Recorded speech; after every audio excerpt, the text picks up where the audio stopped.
Het personeel dat in de McDonald's in Dokkum werking gaan, ben volop in training. We hebben nu 140 mensen hebben aangenomen. Er zijn een paar binnen afvallen, die vonden helaas toch niks.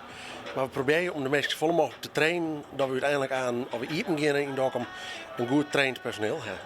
Er wordt een prutte tijd en energie in de meiwerkers stutsen. We hebben nog een persoonsbus gehuurd en elke dag pikken we de mensen op in Dokkum. Brengen ze naar een van onze orentree-filialen. We hebben 2 in Drachten en 1 in Harlingen. En daar brengen we de mensen dan heen. En dan we ze eigenlijk deel voor deel traint op de verschillende stations. En ik heb begrepen dat het net in één keer. Vaak hebben ze 12 trainmomenten nodig om iets te trainen. Nou, en herhaling is altijd de sleutel tot succes. Ik vind het heel leuk. Ik was goed opgeleid en alles wordt heel goed uitgeleid, zodat ze daar in Dokkum in één keer terug is. Ik ben de hele week al aan het werken, dus ik ben goed opgeleid. Ik ga bijna alle posities al doen. Dus dat is mooi om te ervaren, om alles goed te doen.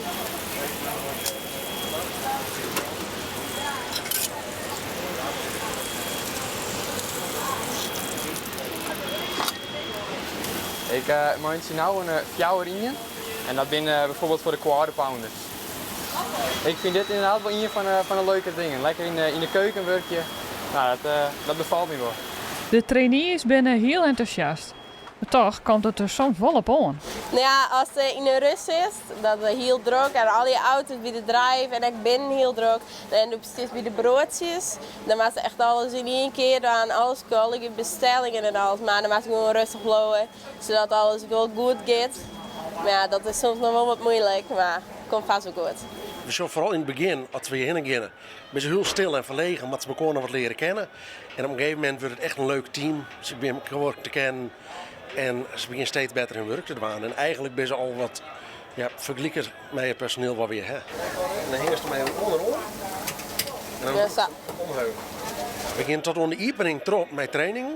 Helaas heb ik wat minder neus daar roer. We hebben een weekje vertraging in de bouwoprang. Waardoor ik een week later eten in Dokkum. Maar we komen eraan en we blijven tot het personeel trainen, zodat als we eten beginnen, we hem volledig helpen kunnen.